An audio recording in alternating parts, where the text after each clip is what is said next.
Students, let us continue our exercise 2.4 of chapter number 2 linear equation in one variable with question number 8. तो बच्चे question number 8 है half of a herd of deer are grazing in the field. आधा जो झुंड है dear का वो graze कर रहा है फील्ड में चल रहा है, ठीक है.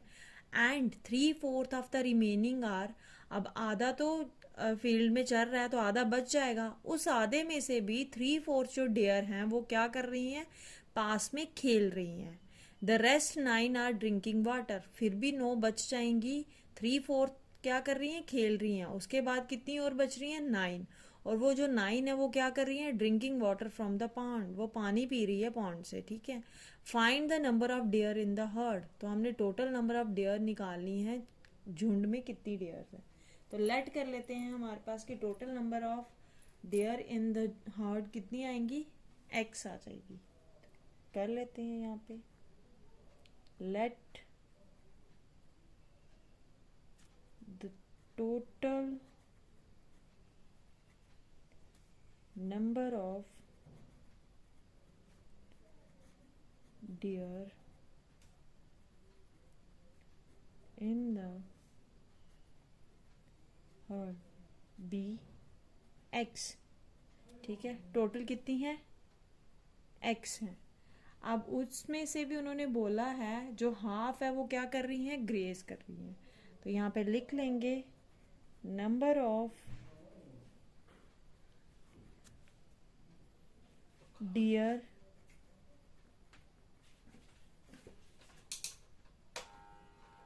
ग्रेजिंग इन द फील्ड, वो कितनी आ जाएगी, x/2. हाफ है ना तो 2 से डिवाइड कर देंगे. अब आ जाएगा उसके बाद जो प्ले कर रही हैं, number of dear playing near by, जो पास में प्ले कर रही हैं वो कितनी है, उन्होंने कितनी बोली है हमें, वो 3/4 ऑफ द रिमेनिंग. तो अगर आधी ग्रेज कर रही हैं तो बचेंगी भी तो हमारे पास आधी है ना. तो 3/4 ऑफ किसका, x/2 का. ये आधी क्या कर रही है, ग्रेज कर रही है, आधी पीछे बच गई. तो इसकी जो 3/4 होगा तो बच्चे ये आ जाएगा 3/4 ऑफ की जगह मल्टीप्लाई x/2. ये बन जाएगी हमारे पास 3x/4 से 8. ये इतनी आ जाएंगी, ठीक है. अब उसके बाद क्या है, number of dear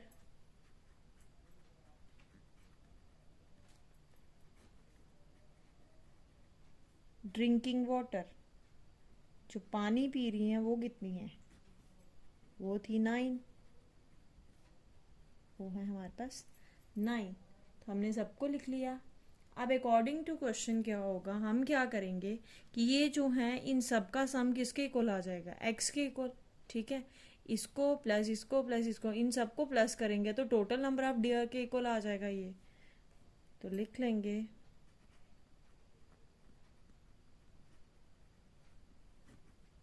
according to question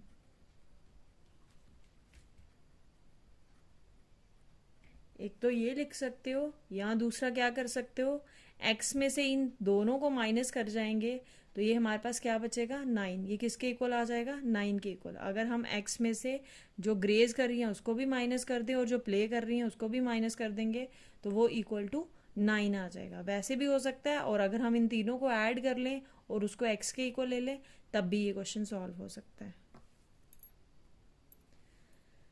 तो स्टूडेंट देखिए हम कैसे करेंगे, हम लेंगे इन तीनों का सम, x/2 प्लस 3x/8 प्लस 9, ये आ गई टोटल नंबर ऑफ डियर के इक्वल.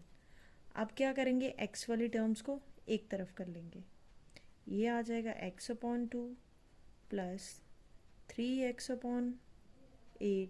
अब ये वाला x जब इधर आएगा ये आ जाएगा हमारे पास -x, और ये वाला प्लस वाला 9 जब इधर जाएगा ये आ जाएगा -9. अब इसके नीचे कुछ नहीं है तो 1 लगा लेते हैं। अब बच्चे देखिए एलसीएम क्या आ जाएगा, ये 2 और 8, 2 के टेबल में 8 आता है, दैट मीन 8 बड़ा है, तो ये इसका एलसीएम होगा। एक दूसरे के मल्टीपल हो तो फिर बड़े वाला जो डिजिट होता है वही एलसीएम होता है। 8 आ गया। अब देखिए 2 के टेबल में 8 किससे आता है, 4 से आता है, तो हमने ऊपर वाली टर्म को 4 से मल्टीप्लाई कर देना है। 4 2 से 8, तो ऊपर हमने 4 से मल्टीप्लाई कर दिया, बीच में आ गया प्लस। 8 के टेबल में 8 किससे आता है, 1 से, तो ऊपर वाली टर्म को 1 से मल्टीप्लाई कर देंगे। फिर माइनस 1 के टेबल में 8 किससे आता है, 8 से, तो ऊपर वाली टर्म को 8 से मल्टीप्लाई कर देंगे। ये आ गया -9। अब कीजिए, ये आ गया आपके पास 4x plus 3x minus 8x upon 8 is equals to -9। अब कीजिए 4 plus 3 7 minus 8x upon 8 is equals to -9। अब यहाँ पे प्लस माइनस माइनस होता है, बड़ी टर्म माइनस की है, 8 में से 7 गए, 1 बचा, तो -x आ गया, और ये आ गया -x upon 8 is equals to 9। अब इसके नीचे कुछ नहीं है, 1 लगा लेंगे। अब जो -x को 1 से मल्टीप्लाई किया, अगेन -x, और इसको इससे मल्टीप्लाई करेंगे, ये -9 है, 9 को 8 से मल्टीप्लाई कर देंगे, मीन्स क्रॉस मल्टीप्लिकेशन करनी है हमें, इसको इसके साथ और इसको इसके साथ। बच्चे यहाँ पे आ जाएगा हमारे पास -x is equals to -9 multiply by 8। -x is equals to 9 8 से 72, ये माइनस और ये माइनस कैंसल, x की वैल्यू आ गई हमारे पास 72।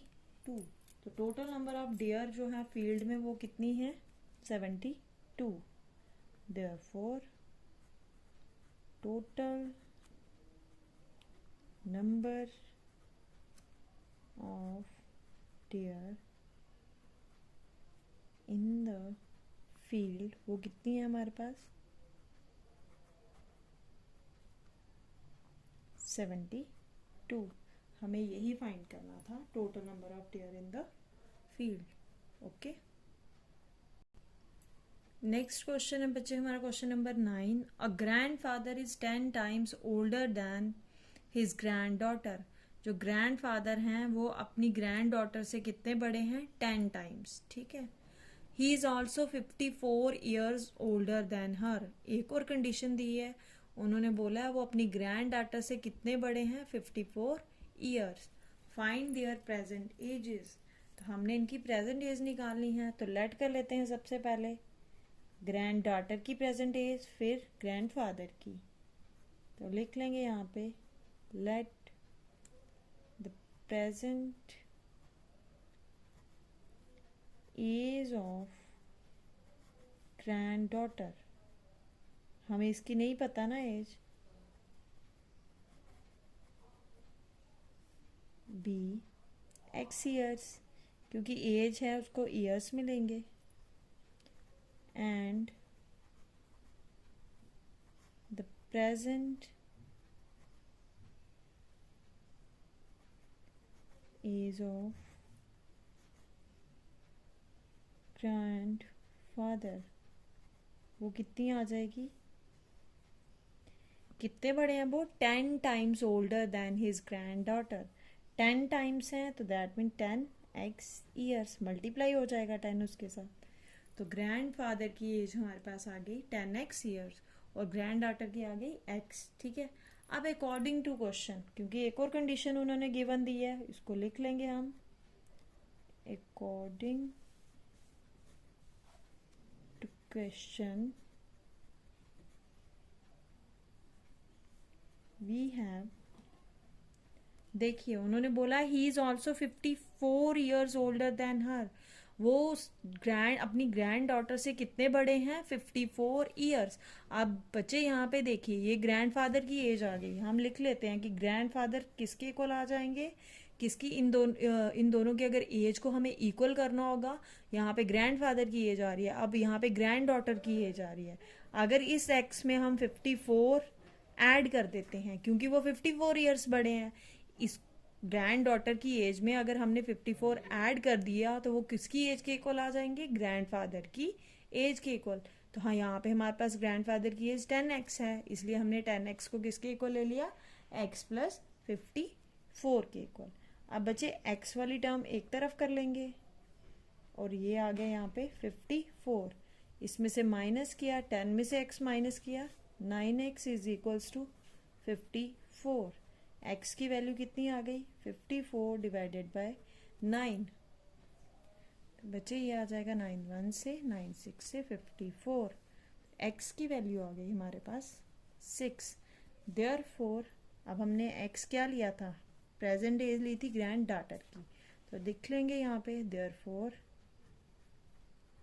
Present age of granddaughter किसके इक्वल आ जाएगी, 6 ईयर्स के equal. And present age of grandfather उनकी किसके इक्वल आ जाएगी, हमने लेट की थी 10x, तो ये आ जाएगा 10 इंटू 6 मीन्स 60 ईयर्स।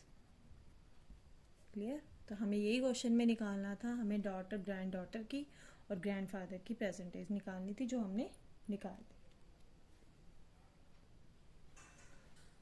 स्टूडेंट, मेरा इस एक्सरसाइज का लास्ट क्वेश्चन है, question number 10। Suhel's age is 3 times his son's age. बच्चे एक और बात बता दूं आपको, ये एजेस वाले जो क्वेश्चन है ना, एज वाले, ये इंपॉर्टेंट क्वेश्चन होते हैं, इनको ध्यान से समझना और इनकी जितनी ज़्यादा हो सके उतनी प्रैक्टिस करना। तो यहाँ पे हमें बोला है Suhel's age is 3 times his son's age. अब हमें बेटे की एज तो पता नहीं है, तो वो हमें लेट करनी पड़ेगी। तो अगर हम बेटे की एज x ले लेंगे तो सुहेल की कितनी आ जाएगी, 3x आ जाएगी। ठीक है, टाइम्स है तो वो मल्टीप्लाई हो जाती है। ठीक है, फिर उसके बाद उन्होंने बोला है 10 ईयर्स एगो। एगो का मतलब होता है पहले, ठीक है, आफ्टर का मतलब होता है बाद में। तो 10 साल पहले he was 5 times his son's age. वो क्या था, अगर हम 10 साल पहले वाली एज देखें उस सुहेल की और उसके बेटे की, तो वो क्या था, कितना था उनकी एजेस में difference, he was 5 times his son's age. जितनी उसकी बेटे की एज थी वो उससे कितना बड़ा था, 5 टाइम्स। ठीक है, फाइंड देयर प्रेजेंट एजेस। तो देखिए इसको हम कैसे करेंगे, यहाँ पे लिखेंगे हम let the present age of Suhel's son, क्योंकि हमें पता नहीं ना उसके बेटे की present age, son's be x years and the present age of Suhel कितनी आ जाएगी अकॉर्डिंग टू क्वेश्चन, वो कितना है 3 टाइम्स, तो ये आ जाएगी 3x ईयर्स। ठीक है, अब बचे 10 ईयर्स अगो, 10 साल पहले इनकी एजेस कितनी होगी, तो यहाँ पे लिख लेंगे 10 ईयर्स अगो। ठीक है, तो पहले सुहेल के सन की एज कितनी हो जाएगी, सुहेल्स सन्स एज, वो किसके इक्वल आ जाएगी हमारे पास। अब बच्चे पहले हैं, अब की एज अगर आपके पास है, अगर अब उसकी एज x ईयर है, तो 10 साल पहले कितनी होगी, 10 साल उसमें से माइनस कर देंगे, मीन्स x माइनस 10 ईयर्स होगी। और उनके सुहेल की एज कितनी होगी, and Suhel's age is equals to, तो यहाँ पे भी हमें माइनस करने पड़ेंगे 10 ईयर्स, ये भी आ जाएगी क्योंकि सुहेल की एज 3x थी, माइनस किया तो ये आ गया 3x माइनस 10। ठीक है, अब उसके बाद क्या आएगा बच्चे, अकॉर्डिंग टू क्वेश्चन आप कंडीशन लगाएंगे हम, क्योंकि उन्होंने बोला है 10 years ago he was 5 times his son's age. तो हम यहाँ पे लिखेंगे according to question we have, हमारे पास क्या आ जाएगा, देखिए ही वॉज, अब 10 years पहले सुहेल की एज कितनी थी, 3x minus 10। He was 5 times his son's age, इसकी एज किसके इक्वल आ जाएगी, 5 times अगर मल्टीप्लाई कर देंगे हम उसके सन की एज के साथ।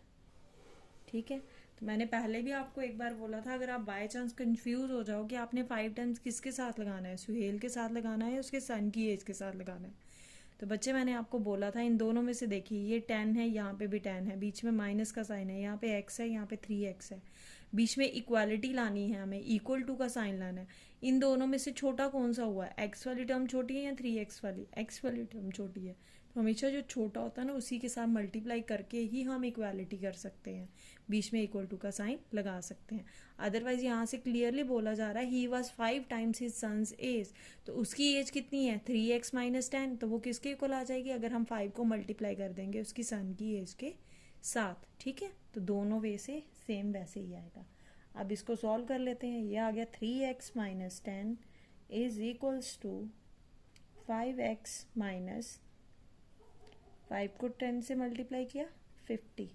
ठीक है, अब x वाली टर्म्स को एक तरफ कर लेते हैं, यहाँ पे 3x आ गया, ये प्लस का 5x इधर आया, minus 5x is equals to, यहाँ पे माइनस 50 है, और ये माइनस का 10 इधर गया, प्लस का हो जाएगा प्लस 10। अब प्लस माइनस माइनस होता है, 5 में से 3 के 2 आ गया 2x, अब बड़ी टर्म के साथ माइनस का साइन है तो आंसर भी माइनस का होगा। यहाँ पे भी सेम प्लस माइनस माइनस होंगे, बड़ी टर्म के साथ माइनस का साइन है तो आंसर माइनस का। 50 में से 10 माइनस किए 40, तो यहाँ से ये माइनस का साइन और ये माइनस का साइन कैंसिल, 2x किसके इक्वल आ गया 40 के इक्वल, x की वैल्यू क्या आ जाएगी 40 डिवाइडेड बाई 2, 2 ये मल्टीप्लाई में इक्वल टू के इधर आया तो डिवाइड में चेंज हो गया, 2 1 से 2 2 से, और ये आ गया 20, तो x की वैल्यू आ गई हमारे पास 20। इसका मतलब क्या हुआ, जो प्रेजेंट एज है सुहेल के सन की वो कितनी है 20 years। तो यहाँ पे लिख लेंगे लास्ट में, therefore present age of Suhel's son's कितनी आ जाएगी, किसके इक्वल आ जाएगी 20 years के equal, and present age of Suhail वो किसके इक्वल आ जाएगी, वो है 3x years, ये आ जाएगा 3 मल्टीप्लाई बाय 20, 3 2 से 6 और 0 60 years। तो सुहेल की एज कितनी आ गई 60 और सुहेल के सन की एज कितनी आ गई 20 years। बच्चे इसके साथ आपकी ये एक्सरसाइज 2.4 जो आज हमने कंप्लीट कर ली है। ठीक है, तो आई होप इसमें आपको कोई प्रॉब्लम ना हो।